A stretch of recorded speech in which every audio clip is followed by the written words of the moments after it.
Welcome to Hers, His, and Ours, part of the Scheist Podcast Network.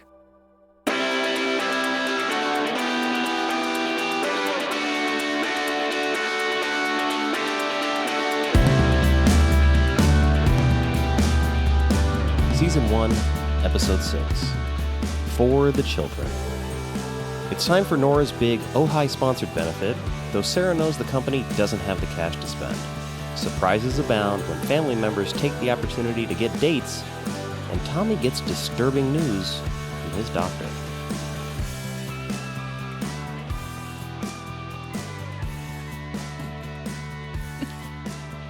We're back. Hello. Yeah, I don't know if I like the summary I just read. I don't know that Tommy does get disturbing news. He gets news. He gets news. I mean, it's unhappy, unpleasant news. It's unpleasant. Disturbing is a strong word. Yeah, I feel like it's a little misleading, although in the episode, those scenes were misleading in general, that it was going to be like a really bad diagnosis. Yeah. All right, we'll get to that. We'll get there. Yeah, so we start this episode with finally like some Tommy, and he's banging his wife. They're doing some tantric sex. Trying to get pregnant. Yeah. And yeah, so we learn that at least, at the very least, we know that him and his wife are trying to have a kid. So it's like this is maybe more intimate knowledge of Tommy than we have to any point so far in the show. Yeah, I think she also kind of leads us to believe they've been trying for quite some time, because she references that she's in a TTC group. Which is what? Trying to conceive. Oh. And that's where she got the idea for the tantric sex positions, I think. Okay. So I think they're leading us to believe that they've been trying probably for quite some time. And I think this is the most we see of Julia, too, in this episode so far. Yeah, look, these characters are actually characters, so. Yeah, did you remember her name before I said it? Nope. All right, Julia. Julia, Tommy. Yeah. TJ and JT. Julia and Tommy and Julia. Yep. I'll work on it. Okay. We'll see. If it comes up next time in the future and I stumble, then you'll know that I have failed. But I think this episode gets back on track with the double entendre titles, as it's for the children. They're talking about this particular children's benefit that the Walker family has been spending a lot of money on and playing like happy family white picket fence dress up for a while. Yeah, and the trying to conceive, create children and kind of falls in that. But also all of the kids are finally trying to stand up to Nora and say, like, we hate going to this event. It feels phony and forced, and we don't want to do it, and we're going to take a stand. So I feel like for them, as well as for the children, so I feel like they finally got that far, right? And we see Joe and Sarah have talked, and he is now aware of what's happening, but Kitty is not. So when they meet in the kitchen, Kitty still has to be treated with kid gloves. Yeah, and just we can't really tell you what's going on, which I don't know why, you know. I mean, I think it's just all the legal risk. There's a lot of, concern there. I think we see it kind of play out in the media now too, where people are like, oh, so-and-so's hiding or not saying anything or backing off or not involved anymore. And it's like, no, they're probably just preserving what they know or their involvement because it's a legal proceeding that's going on and they need to. So like, there's a huge legal ramification in this case, and she's probably trying to keep Kitty out of it. Yeah, I mean, I think that's probably fair because I know she did tell Joe in the previous episode, like, what I tell you could and put you in jail, right? So Sarah's trying to be the protective older sibling. It's maybe not helpful, but she's doing what she thinks she's supposed to do. We see Nora and her group of sort of like socialite friends planning things for this benefit. And this dude, Harry, that's sitting next to her, decides to cop a feel under the table in front of his wife, to which Nora chastises him in the kitchen. But this again was a moment where the music that's paired with it is kind of like a jaunty 90s rom-com type of tone where I'm like, why? I'm like, that's not funny. So why is the tone of this scene comedy? It's like that's sexual harassment and it's in front of this dude's wife. So I'm like, weird, but 2006, okay, maybe just it had not entered the public sphere, as I said. I mean, it's still really gross and unbecoming. Like, Yeah, I mean, it wasn't talked about at all at that point. yeah, it's not a Publicly. It's not a derp kind of moment. It's like, bro, what the fuck did you just do? Kind of moment. And of course, again, like the wife automatically assumes it's Nora. Well, that's later. Yeah, I know, but still in that topic, she just automatically assumes it's Nora, not her husband being sleazy. Yeah. So kind of like our current day, like quote unquote victim blaming. Yeah. So yeah, we'll see that a little bit later, but we find out that a forensic accountant has been hired, and we learn that William had skimmed a lot of this money off to a Nevada bank, but that bank account is password locked. But also, it's like the idea of online banking is new at that point. It's like, oh, you could access it if you just had the password. So the family needs to really like put all their heads together and figure out the password, which they don't even have a brainstorming session about that. I'm like, oh, okay, like you guys all know William. You guys could all try passwords to figure this out, but I think it's because you could only try so many times before everything gets locked. And I think Saul is the only one that's like, I'm going to try and figure this out, right? And we learn it has to be it is 8 characters, or it has to be between 5 and 8 characters. Okay. Which makes the storyline down the road later in the episode make sense. Yeah, it was a sort of a moment where like I didn't get it at first, and then I was like, oh. I was like, that's a weird way to just like drop it. But well, when we get there, remind me, I want to say something about the fact like that this hasn't been brought up yet. Yeah. Before we move on, are you enjoying that yogurt? No. It stinks. Does it? It stinks. I can't smell it. It smells kind of like Play-Doh. It tastes kind of like Play-Doh. All right. Well, I was hopeful because it's Yoplait, but oh, sorry, Yoplait, you just caught a stray on that one. But well, it's because it's protein heavy and less sugar, and that's why it's not great. Yeah, it's too close to Greek yogurt for me. Okay, fair enough. But we move on back to the show. Nora and Sarah finally have to have, well, they are supposed to have a tough talk about the business and the money in this situation, but Sarah folds, and we see that she has issues with her mother as well, and the sort of manipulative techniques that her mom maybe uses, or her fear of like disappointing her mom. And it kind of points back to what like Kevin was saying in the previous episode about how Saul lives his whole life like trying to protect Nora from A, B, or C, and Kitty, tries to protect, and like everybody's like walking on eggshells trying to like protect her from something. So yeah. And then Sarah also, well, I guess that's later on. Okay. Nora does say something. I forgot the context though. She says Republicans don't have a good relationship with the truth.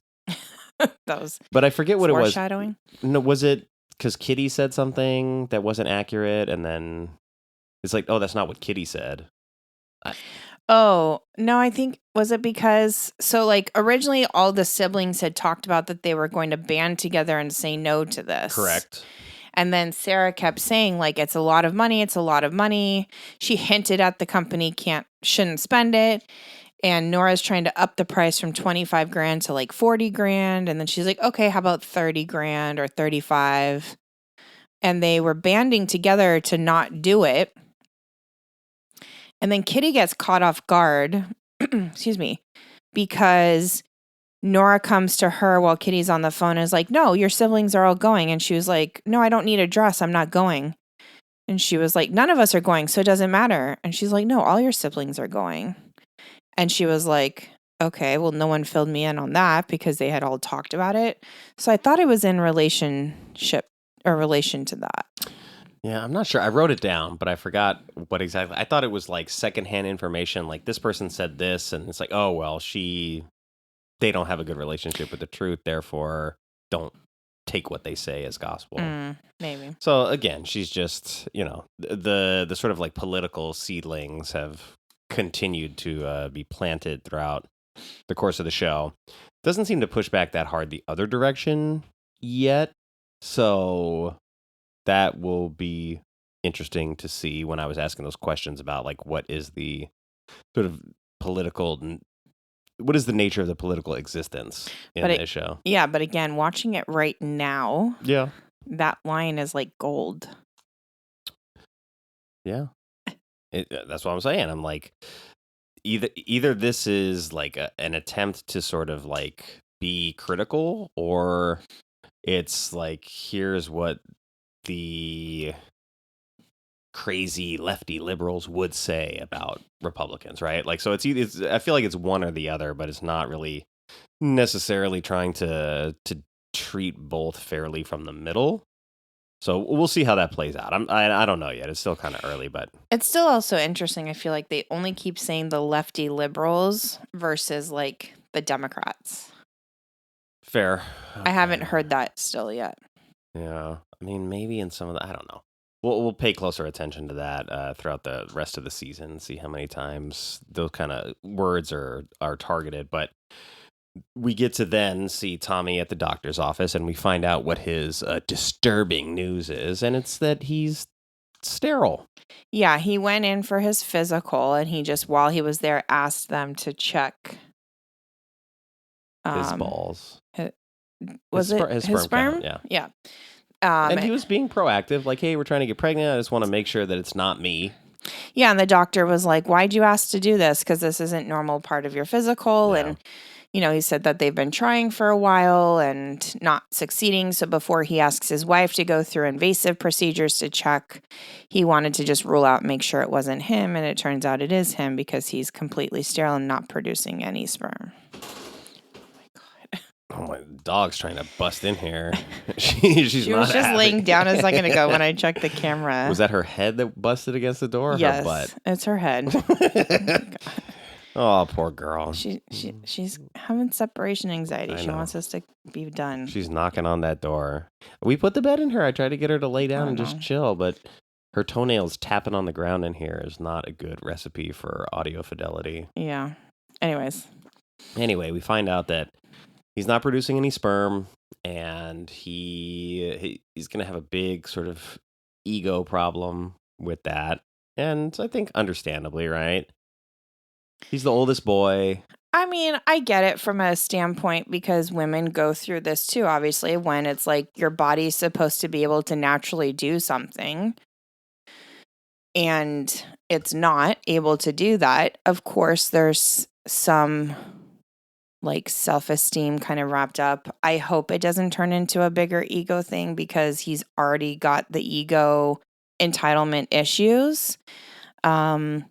And there's some other workarounds they can talk through, right? But yeah, it's disappointing, especially because they've been trying for so long probably. And, fertility is a sensitive subject in general. And I don't think enough people talk about how common it is to have issues with fertility. So I think also like this was a big deal at the time that they were having this conversation and that this was a storyline in itself. Yeah, that's fair, I think. Especially like with, the guy is the one who has the fertility issue. We get a little bit more of Saul here, and I feel like he's maybe less shitty than I initially thought, but he's still like weird with Holly, but like he's had a crush on her for a long time.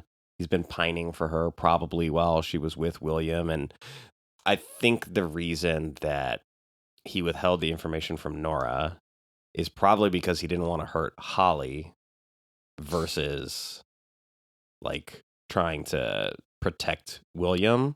But still. It's still slimy.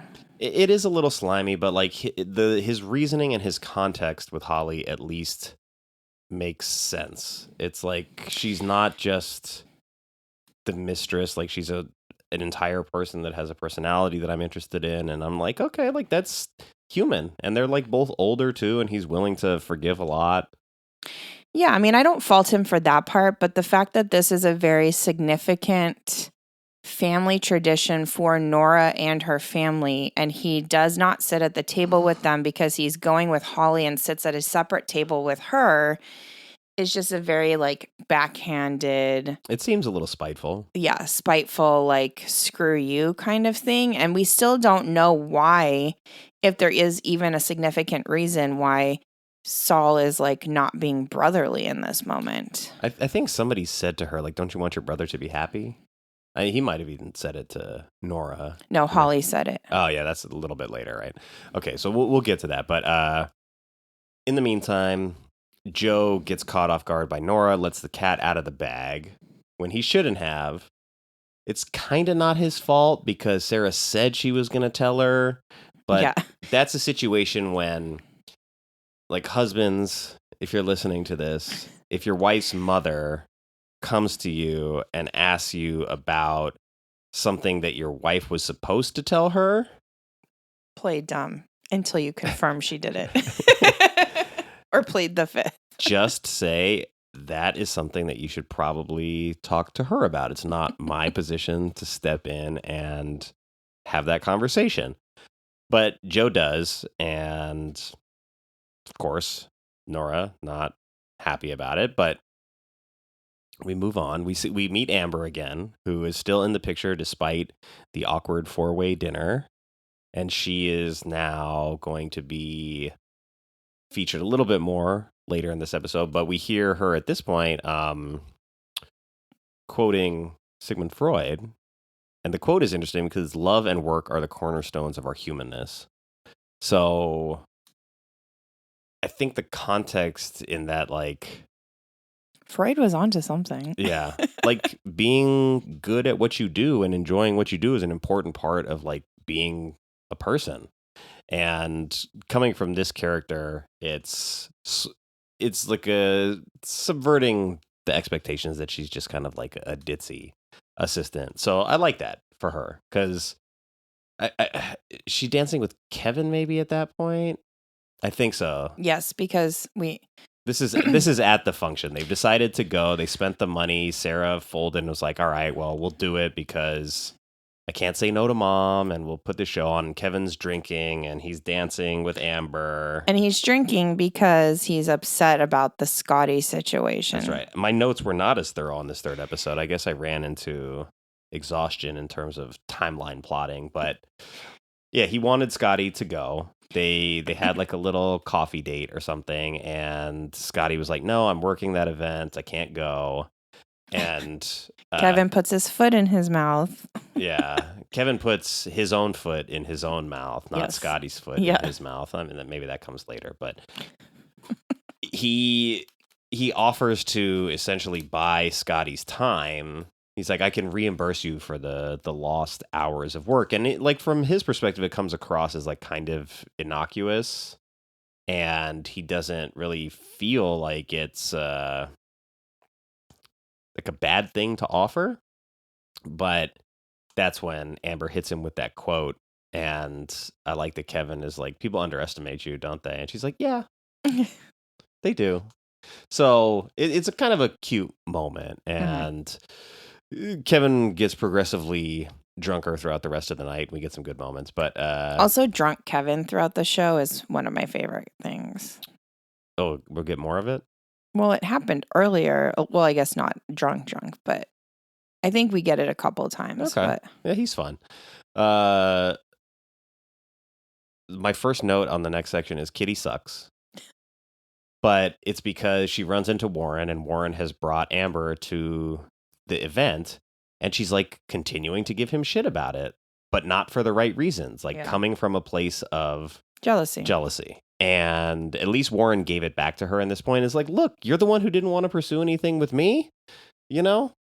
Like, it's not my fault. And like, Kitty cannot just continue to blame everybody but herself. But at least in that moment, she's like, you're right. I was wrong about this. And she asked Warren, like, did you not think I had the capacity to admit that I'm wrong? And he's just looking at her like, no, kind of, I didn't. And it's like her self-awareness is so low that like she thinks of herself in a certain way, but what she presents outwardly is so much different than like who she thinks she is on the inside. So I found that kind of fascinating, and maybe that begins to peel back this this facade that she has. So we'll see if we keep pulling at that thread what we get out of Kitty, because I hope there's some sort of rebound curve, because if she just keeps tracking negative points, she's absorbed a lot of them at this point. I think we see some redeeming things, but it's later on in the series. I think I don't know if it's this season. I hope so. I mean, she's got room for growth, which is good. Yeah. She's got potential to win some back, but Tommy is struggling with his diagnosis, and because of what happened in the earlier episodes with the way he chastises Justin about his addiction, I told you, I was like, I wouldn't be surprised if Tommy ended up drinking a lot and having like alcohol problems because of this, and because he's like not really capable of talking about it, and he's not really capable of communicating with his wife about it. And I was like, he may have an addiction problem after this, but he is throwing down with his wife in the coat closet. Good for him. Good for them. Well, he finally tells her. He does. At this event. He does. He's drunk at the time, I think, and like struggling. Yeah. I don't remember. I mean, I won't confirm or deny that either, I guess, for right now. But, I mean, they have a sweet moment, I think, where, you know, Julia, his wife, is very understanding. I can see she's probably upset he waited to tell her. But, you know, she loves him. And so she's like, we'll figure it out. And then they have, you know, they get it on in the coat closet. They have some closet sex. So, look, they don't want to be there, so I get it. We go back to the table with Saul and Holly, and they're talking about their lives a little bit in a way that we haven't heard.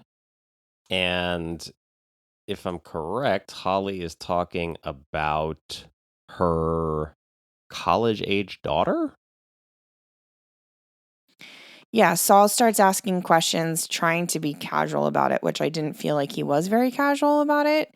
But remember, Saul was the primary one that was paying attention to, they need a password for the bank account information. So he starts kind of poking questions with Holly about her daughter and what she's studying. I think she's in college, or she graduated colleges. She's away at college. And I think Holly says Becky, and then she's like, oh, I'll be right back. I'm going to go to the bathroom. And then Saul makes the connection of like, oh, her full name is Rebecca. So he's kind of like counting the letters. Yeah, I mean, I felt honestly like I didn't follow. I had lost the thread of the password thing. I felt like he was just being casual, and they were having a conversation as like partners that don't really talk about their lives in that way. I didn't think he was like fishing for information, but maybe I just wasn't paying attention. But then when it's like, okay, so Becky is 5, Rebecca is what, 8 or 7? Rebecca, I think, is 7. And the password needs to be between 5 and 8. So it could be Becky or Rebecca. But then I was like, well, why would William's password be Becky or Rebecca unless it's his illegitimate child? Okay, so I'm glad you brought this up because this is what I wanted to say was I feel like it was either episode 1 or 2 where was it 2 when Nora goes to the house and meets Holly in person? Yeah. Okay, so it's episode 2. It's very early on in the show, and these are kind of like the little Easter egg things where I say like things will get a little twisty. And Holly tells Nora, like, when she's asking her about, like how long she's lived there and stuff, she says, I think 21 years or 22 years. So that kind of gives you an idea of how long this affair went on, right? And then she's like, oh yeah, like, okay, so who lives here? Is it just you? And she's like, well, me and my daughter, but she's at college. And I'm like, why isn't anyone's alarms going off about her having a daughter, knowing she's William's mistress? That's a good question, because I guess at the age that we are presented with William and Holly, they're in their 50s, maybe William's in his 60s at that point.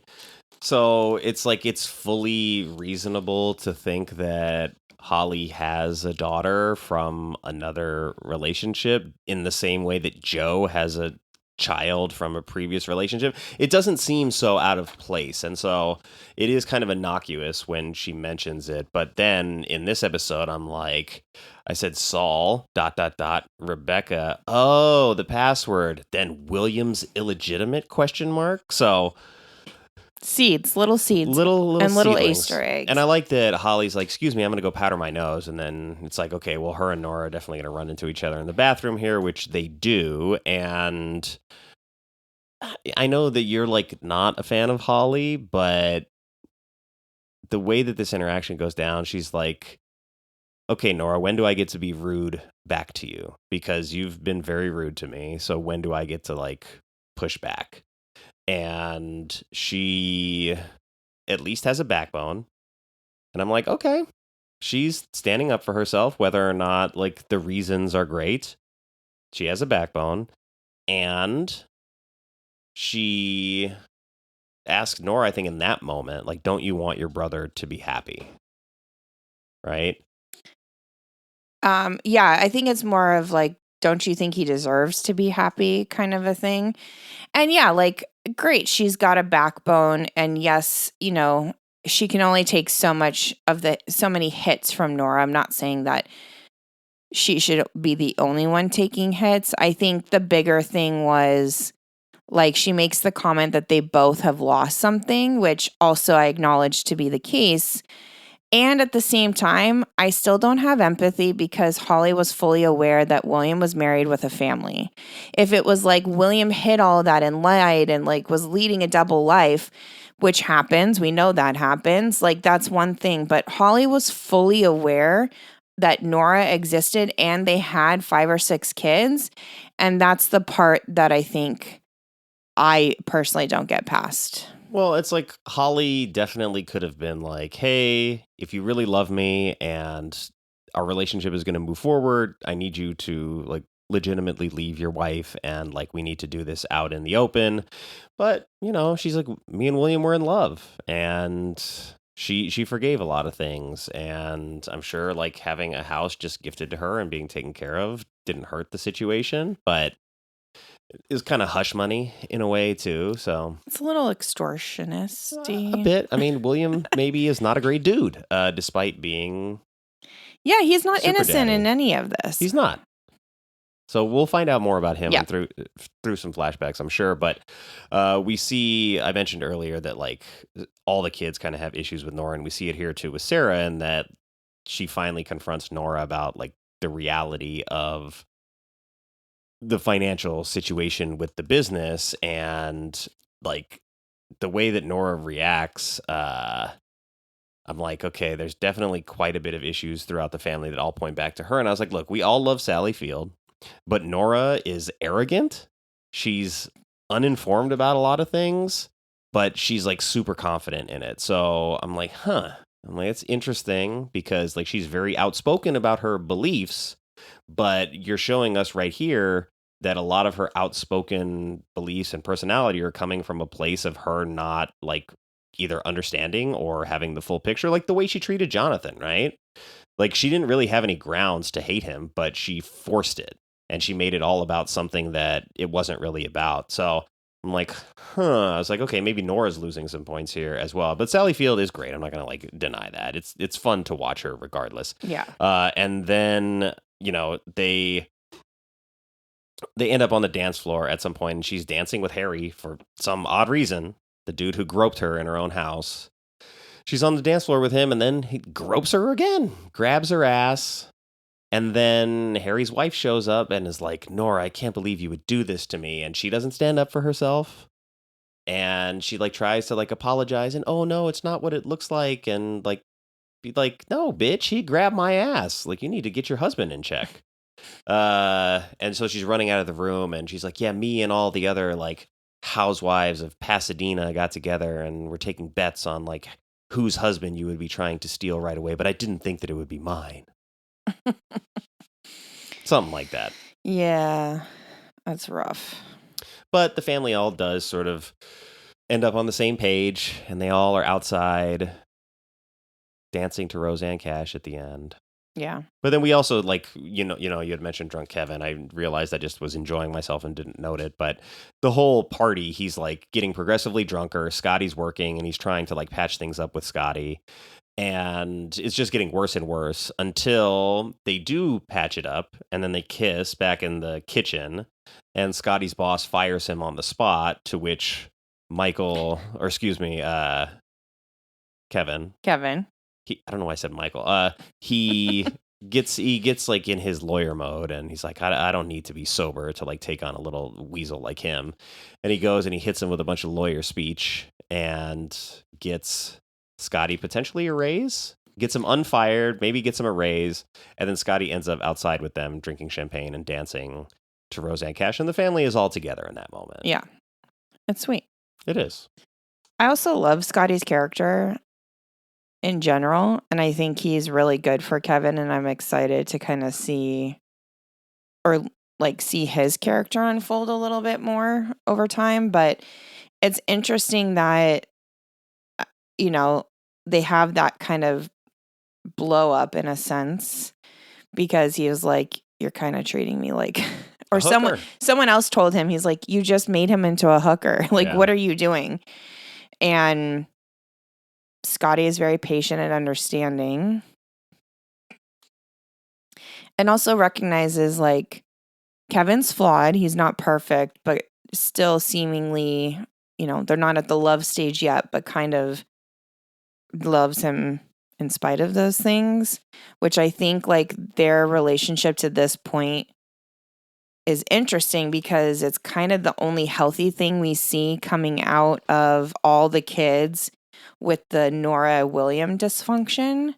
So yeah, it's going to be interesting to see how that I think unfolds. We didn't talk about it in the previous episode, but I think it was also in episode 5 where Kevin and Scotty, they go on a date finally, and at the end of it, they like are on a rooftop and they're sort of like talking, and they give each other like the very sort of, I know what kind of person you are speech, and you're so wrapped up in your own homophobia. And then Kevin lashing back out at him. He's like, oh, you with your like phony free lifestyle. And so they're like, they're getting a little contentious, but I think later in that episode, Scotty shows up at the door and he's like, I'm scared.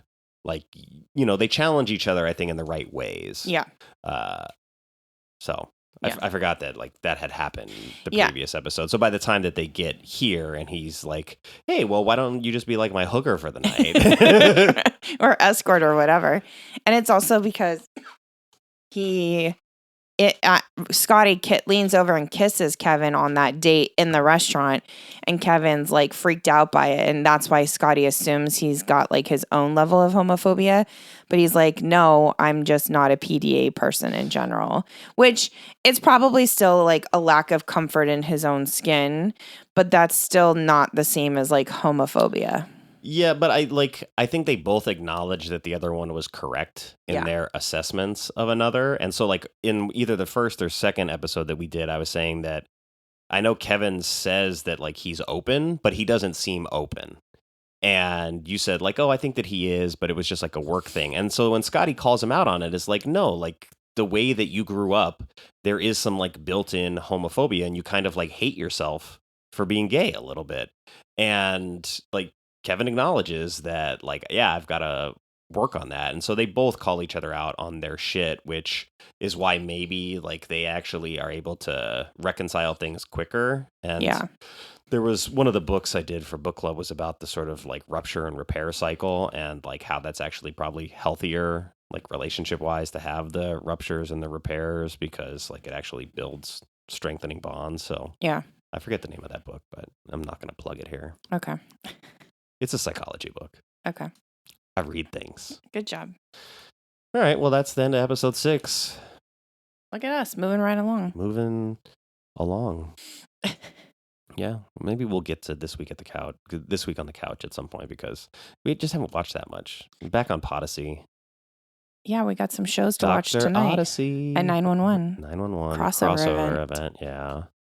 And then we got some other stuff to start, but we're not watching enough besides this yet to jump into that. And we got to do this week at the movies, which this week we've not gone to the movies. We have but not. Yeah, last week at the movies. We're so behind on movies. It's okay. It's okay. More important things to focus on right now. Exactly. Okay, well, thanks for listening. Hopefully you've acknowledged, Stuck around this far? you've stuck around, and that you've acknowledged moderate improvement on my end in tracking what's actually happening in the episodes. So, but I mean, if you watched it, you probably know. Yeah. Because it's like, I don't know if I want to go like beat for beat, like this happened and this happened and this happened. I feel like I want to stick like more thematically. Yeah, I agree. I think sticking to themes is a good idea. So maybe I'll have to just reorganize my notes at the end. Like, because like I said, it broke it up into like 5 or 6 stories, and then each of those is like playing out throughout the course of the episode. So then maybe just group those together. I don't know. We're still working on it. If you have suggestions that you want to hear strategically, you can Let send us know. Yeah, send an email to his, hers, ours, spelled like hours time, HOURS, at thesheist.com. The Scheist Pod? No, just thesheist.com. Oh, okay. All my emails are through the website. Okay. Thesheist.com. It's in desperate need of repair, but I'll get to that later. Thanks, everybody. Take care. Enjoy the show.